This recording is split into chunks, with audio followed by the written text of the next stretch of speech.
সময় পেলে নিজেকে একটু ভালোবাসেন। ঘৃণা তো সবাই করে।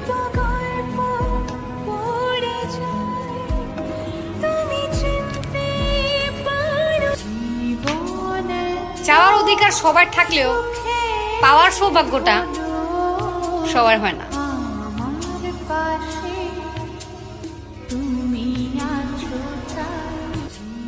যতদিন বাঁচবো ঠিক ততদিনই বলবো সে আমাকে মায়া বেঁধেছিল কিন্তু ভালোবাসেনি।